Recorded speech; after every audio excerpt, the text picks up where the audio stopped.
Welcome to the Barker Podcast Collection.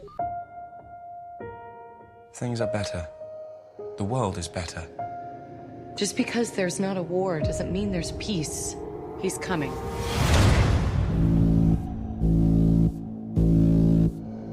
Some call him Apocalypse. He was some kind of god. For thousands of years, he's been amassing mutants to take their powers. He always had 4 followers. Like the 4 horsemen. Eric, don't join them. Whatever it is you think you saw in me, I buried it with my family.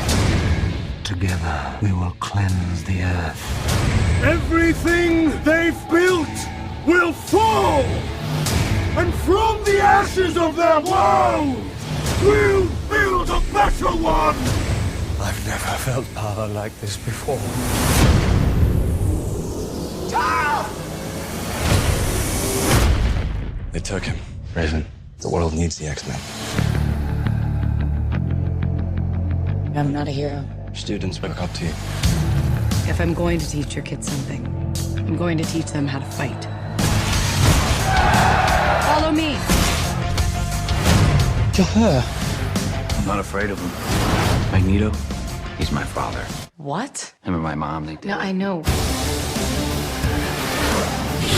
Not all of us can control our powers. Then don't. Apocalypse means to destroy this world. It's all of us Against a god. And the most powerful beings on earth.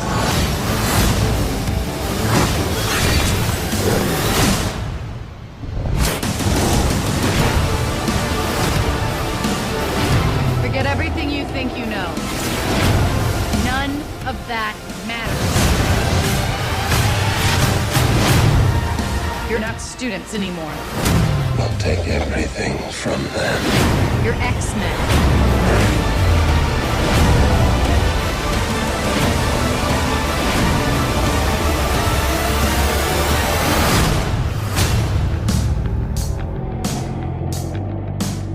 Well, you've been busy. We had a little help. Welcome to the Not Watching Podcast. My name's Rob Howard, and this week I'm joined by Ian Bruce! Yay! John Marson! And Marcus Hurley. Hurrah! Hurrah for all of us. It's all of us, Right, listeners. It is. It's Full House for the first time in months, which is cool. So, yeah, okay, X-Men Apocalypse. This is the third movie in this kind of Trilogy, timeline, yeah. I guess. Yeah, this trilogy of the X-Men movies. And so, yeah, this was kicked off by X-Men First Class, which I very much enjoyed. Then we had Days of Future Past, which was Bryan Singer's return to the franchise after doing the first 2 movies. And so this is his, I guess it's his 4th X-Men movie in total, and the 3rd one of this timeline. And so, and following the events of Days of Future Past, we're now in an alternative timeline where basically the first 2 films didn't happen. Well, it doesn't really matter because it's still set before the first 2 films in the sense that everyone's much younger. Yeah, because Still. we're in the 80s. Yeah, exactly. One's 82 or something like that, or 83 or something. But, it's the year I that don't know. Empire Strikes Back came out. Yeah. It's not 83 then. No, it's the year of Return of the Jedi. Ah, no, you're right. It's You are 83 right. then. Because they make a very amusing reference to the fact that the 3rd movie's always the worst, Yep. right? Just sort of poking the eye of, poking the eye of First Class. Of, Is that a dig against The Last Stand, though? Yeah, or it is. this That's what's one? been suggested, It's isn't it? definitely. Although Because I have he wasn't to say, involved in that, so that's what... he wasn't, right? But I just want to quickly preface this with, after doing the MCU back-to-back binge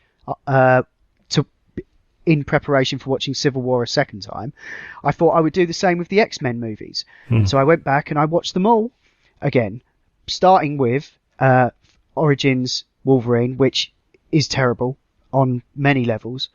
And then I did the original trilogy, and then I did the new ones. I didn't do Deadpool because I've seen Deadpool, but it's kind of a It's an separate thing. outsider, yeah. But so I did them all. But the first couple of things I will say is that the original trilogy of X-Men movies really don't hold up, and I definitely don't think The Last Stand is the worst thing about them. Why don't they hold up? Well, in the first one, the effects are really bad, and it's great until it goes into like the final act, and then there's all the and then it all goes really, really fucking shit. Let's not talk about that. Yeah. X2 is great. The whole story with Jean Grey and stuff, I really got into that. And so going into Last Stand, them kind of concluding that arc, I thought that worked really well. The whole mutant uprising thing I can take or leave, but just that arc with Wolverine and Jean Grey, I really hooked onto that, and that was great. But overall, I just have one more thing to say about the X-Men series. I totally respect their place in cinema history. Without X-Men, we would have never got like the Dark Knight and possibly not even all these Marvel films. You know, it's really important that, you know, that was one of the first superhero movies that was sort of taken seriously, had a big ensemble cast, you know, it did a lot of good for the genre. But yeah, that's kind of where I'm at with X-Men, and yeah, sorry. That's all I had to say. Was X2 the one that ended with the Phoenix in the lake? Yes. Yeah. That was the favourite one for me. That was good. That was the Empire Strikes Back of the series, wasn't it? Yeah. They made it that way, and it was, you know, the bittersweet ending. So how does Apocalypse fit in with that? Did you do Apocalypse last week or the? I watched it last night. Okay. And then I came home and watched Game of Thrones. So Good I'm work. a bit exhausted. Committed. But I purposely didn't watch any reviews. I heard it probably got a bit of a panning. But what I watched was not a bad film. It was not terrible. I've seen terrible films. I saw one not long ago. I know a terrible film when I see one. Yeah, but I think John, you might enjoy it. There are one or two liberties taken with the X-Men sort of universe, but then the whole thing is an adaptation. It's not set in stone. They've tried to do what the MCU have done. The Marvel have rewritten their own universe anyway, so you know they've taken that biscuit and run with it. Weird analogy, but yeah, there's run with the biscuit. Take it, run. That's a weird mutant power. Yeah, biscuit runner. You no longer need the biscuit, Magneto. But anyway, but they've run across half the world. But I just feel so many little things in X-Men Apocalypse. And John, you've not seen it yet, have you? No, not yet. I recommend it. It's pretty good. Apocalypse isn't Apocalypse grade Apocalypse, because in all honesty, if the people there were fighting Apocalypse grade Apocalypse, they would be wiped out. But the cool thing about the X-Men universe, they fight Apocalypse many, many times, and they defeat him, and he always comes back. And they hinted at some parts of, because obviously they put him out to be an ancient being, the world's first mutant, you know, tens of thousands of years old. But the idea that Apocalypse, basically, he has alien technology. He's not actually an alien, but he has a ship which basically makes him immortal. And the only way they actually do defeat him in the end, they have to try and find the ship and destroy it, because it keeps resurrecting him. Burn the bones. And they, essentially, salt and burn the bones. Yeah. And basically, they hint at it in this film, because I know he's the world's first mutant, but there's some things that he has, I'm not going to spoil it, but there's some things that he have that are clearly not of this earth. And you kind of, and if you know anything about the character, you kind of go, oh yeah, they are doing that, without actually having to spell it out. It doesn't like start in deep space, you know, at the age of primordial man or anything like that, and all go 2010, 2001 before you see Apocalypse. But I think the things they did were really well. I was happy with Jean Grey, actually. Played by Sansa Stark. By Sansa Stark. Her American accent, a little bit weird, I think. Yeah, that did take me a little while. It was a little bit odd. It was almost like she was dubbed a bit. Yeah. But, I thought it was done really well. and the way that they continued the story as well from Days of Future Past as well. Yeah, I've got some hang-ups with it myself. Yep. Overall, I didn't have a bad time with it, and it definitely stuck the landing for me. It all kind of came together at the end. I like the place that it leaves the X-Men for future films. But I think that it was a little disjointed. There's a sequence in the middle of the film where it kind of almost has to kind of go off the rails for a bit to include a certain someone, which seemed a little bit unnecessary to me. Yeah, I'm not sure about that, but I think in doing that, they kind of... But the thing is, they almost pay homage to the first 3 films. And that sequence... It's almost a remake. No, that's what I mean. That ways. Sequence in itself, it had to happen because he was... The Stryker was in the Days of Future Past. He had, by the end of it, he had Wolverine. Yeah, I remember. Yeah. I watched it recently, so yeah, I remember him being in it. And obviously, if that happens, he's going after the rest of them because he's suddenly got this massive chip on his shoulder. And yeah. So that, to me, didn't seem as crazy as, say, another sequence in another franchise, start of a franchise movie that was just batshit weird and involved a swirly porthole opening up. It wasn't quite that levels of Batman versus Superman crazy. If in my opinion, all that sequence did for me was illustrate that you can make an X-Men movie without certain person. Yeah. It's not really Sam Neill. Yeah, maybe Sam Neill. Yeah. Yeah, but the thing is, it Wolverine?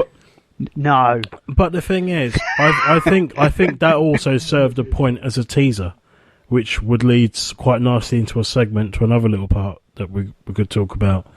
With rated R movies. Oh, well, I was just going to bring that up because literally the same day all the reviews of X-Men Apocalypse came out, there was it seems like the internet was flooded with all these stories of how they were definitely, even though they'd already run this story about X-Men, the next Wolverine movie going to be R-rated. It was like they tried to cancel out the negative press around X-Men Apocalypse by basically just sort of remember this is happening, I don't know. I think there were so many good little bits about it though. It's like I don't want to give. I genuinely think, John, I think you might enjoy it. There were one or two little niggles, but I left that cinema as an X-Men fan quite happy with what they've done, considering the world that they built. With the world that they built, yeah, I definitely think it's worth a watch. And it didn't go too batshit crazy. It started to, and I kind of thought, oh god, here we go again. They've probably watched, my only frame of reference is they've watched Batman v Superman, and they're going to make this finale as long and boring and drawn out, and they didn't, which I was quite thankful to. There is certainly a lot going on, and we get to check in with all of the people that we've met through the first two. Quicksilver has a couple of, there was that scene in Days of Future Past with Quicksilver.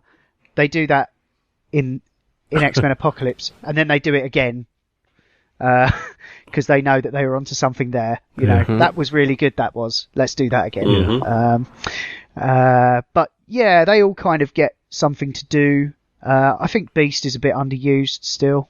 Yeah, but he's more of a lover, not a fighter, isn't he? He always has been. I suppose. But I'm glad he's in the lineup. Blue lover. Yeah. That's what I was sort of getting at. I did like the way that it ended, and the way it set itself up. I also watched the post-credit scene. Yes. Which what does that refer to, Marcus? Because I haven't got a clue. I guessed and got a skeptical raised eyebrow from my other half. Who she went, "You what?" Because we basically saw a group of people turn up, and on the suitcase it said Essex Corp. Yeah, which was weird. Played weird when I saw it. Really? Having watched the film in the cinema in Essex. Yeah. I think that's a nod to the possibility of the X-23 project. Oh, okay. Sorry, what's the name of the company? Essex Corp, I think. Yeah. I've read about that somewhere else recently. Yeah, I haven't actually bothered to Google it yet because I was just knackered and had to go to work. But I strongly hint, because they took the vial from the Weapon X blood, and that's only used to make X-23, who is a genetic. Essentially, she's kind of like Wolverine's daughter in a sense, or whatever. I heard she was like I heard there was like a female Wolverine sort of thing. But she's a legit character as opposed to just a gender swap, not made up. Whatever. Yeah. But would she come back for the X-Men movies, or is she going to be in the Old Man Logan movie? That's the question. Are they making an Old Man Logan movie? There was stuff yesterday, I think, about him being him having the Old Man Logan beard and stuff. I think that's what the third film's going to be. How they should make this for ages. Yeah, this is the R-rated. They've got to make one good Wolverine movie. Jesus. Oh, cool! I didn't realise. And it's his last one as well. So. It may not be the Old Man Logan story, but there was definitely a bit of crossover. Reports of him having the grey hair and stuff, the white hair, facial hair. Oh, cool. I didn't mind the last Wolverine movie. I saw the extended cut of that in my little binge marathon session, and I quite enjoyed it. It's there's certainly a lot more visceral feedback in the cut that I saw than the cinema version. I still love the bullet train scene. That's really cool. It all goes a little bit off the rails at the end. You know, must defeat end of level boss sort of thing. Well, that's the thing. I thought that was a weird way for them to include the Silver Samurai character by making him robotic Silver Samurai, which was it was kind of almost like it could have been anything, but they thought we'll put a nice nod to another character by making it a samurai because it's set in Japan. Yeah, well, I don't know the backstory, so yeah. I mean, like I say, I enjoy the X-Men movies. I don't think any of them are a patch on what the MCU are doing, but I don't have a lot. I didn't watch the cartoon much as a kid. You know, I didn't read the comics, so I just thought the movie was fine. And I'm not as I think if I was more of an X-Men fan, I would have enjoyed it more. So I definitely, whereas if Batman v Superman was kind of the opposite, where because I was more of a fan of those characters, I hated it more. So, but are you excited for the director's cut then? No, it's 3 hours long, even though it's allegedly R-rated. No, I'm done. I'm done. I'm almost done with DC. Period. No, you're not. You're just outraged at the moment. The next one comes along, you'll be there going, "No, this one better be better." I tell you what, it would have to. I really don't. And in 5 years' time, when they released the True storyline, which was originally 4 hours long, as a 2-part film like Kill Bill, then you'll be there again. Well, look. I mean, if I hear some talk that if people go see it and say, "Look, Rob, I know you didn't like Batman v Superman, but." Or I just don't read a review that says, "Oh, actually, it does put a lot of context behind certain things, makes the pacing's better." Because I know there have been some exceptions, like the famous one is the Ridley Scott Kingdom of Heaven. Apparently, the directors have cut of that is loads better than the original. It is a lot better. So maybe I would, but I mean, I still think I need time to cool off from that. Still, there was a lot of rage there. Let's not dig that up. It's good to see you, Karma. Yeah. So, any other thoughts on X-Men, guys? I would. It's never going to happen, but I would love to see those characters in an MCU sense. I would love to see them realise the whole proper Gambit and Rogue thing. I'm a bit. I've got trepidation about the Gambit movie, only because the director's gone on record saying she just wants to see Channing Tatum as Gambit. That was what she said before the film even became a thing. Jesus Christ. And I kind of thought, you don't just make a film because you want a wet dream. It's ridiculous. Well, you say that, but if you could, there's a whole industry for that. You don't make a legit film for that. Plus, I'm sure there'll be a parody of it at some Gambit. point. I'm sure Vivid's already got it lined up, but ram it probably. Yeah. What was that, John? Channing Tatum as Gambit? Yeah. Channing Tatum shouldn't be Gambit. No. It should be what's his name from Homefront? Ryan Reynolds. He's going to just take all the characters to be all of them. He could be Spider-Man as well. He could be Indy. What's his name from who, John? You know the guy that makes films that we like. And, Franco? Franco. James Yeah, it Franco. should be James Franco. No. As Gambit. No. That'd be perfect. He does a really good Cajun. He'd take a dump on someone and charge it up and explode it, you know. Yeah, be like, fuck chucking cards, I'll chuck my spunk at people. Oh, God. Whoa. Wow. Okay. Then they'd be cumstruck to go with cuntstruck. Yeah, there you go. We're rated R Gambit, okay. Yeah. My God. Yeah, this is the rated R not watching podcast. Not rated. Yeah, unrated. Exempt. Director's cut. But I mean, Yeah. I don't know. I'm curious. It might. Maybe they'll take it away from her. Maybe someone else will step in. Whatever. You know, it's early days. But yeah. But anyway, my original point was I would love to see the X-Men characters in the Marvel universe. You know, some sort of crossover or whatever. Yep. You know, because Spider-Man, Scott Summers. Maybe that's paving the way. Yeah. Who knows? It would just be amazing. I'd cry. I would actually cry. I just think that they've got come got on. too many. It'll be like Star they've got Wars when we saw The Force Awakens. That's what it would be like for me. Or the Rogue One trailer before they started reshooting it. Yeah. Oh, yeah. Actually, talking about Franco, do you know he's got a new TV show coming out soon about porn and prostitution in the 70s and 80s in New York? Oh, my God. Oh, no, I did not know that. Furry. Yeah, with Maggie Gyllenhaal and Gary Carr as well. Ah, cool. Could be a big thing. Keep a lookout for that. What's that called? One James in your Franco, eye. James Franco's collection. The Deuce. It's called The Deuce. Oh, okay, cool. Oh, I'll keep an eye out for it. I just wanted to quickly say there was one more thing about X-Men. Do you see this story? They tried to launch a petition to stop Disney from paying movie critics. Because apparently because X-Men didn't get good reviews and Civil War and Deadpool did, they were saying that...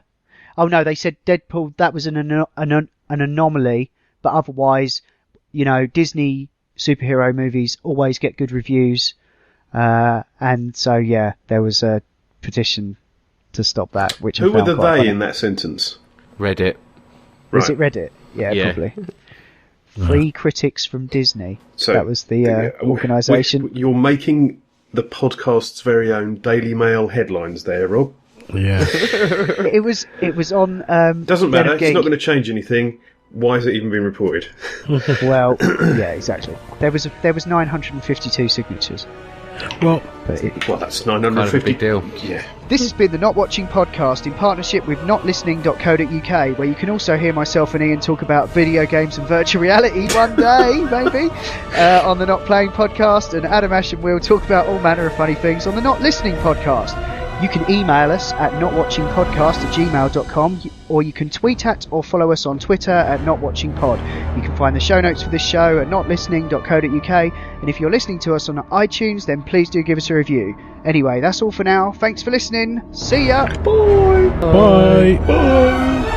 Hold the door. Hold on.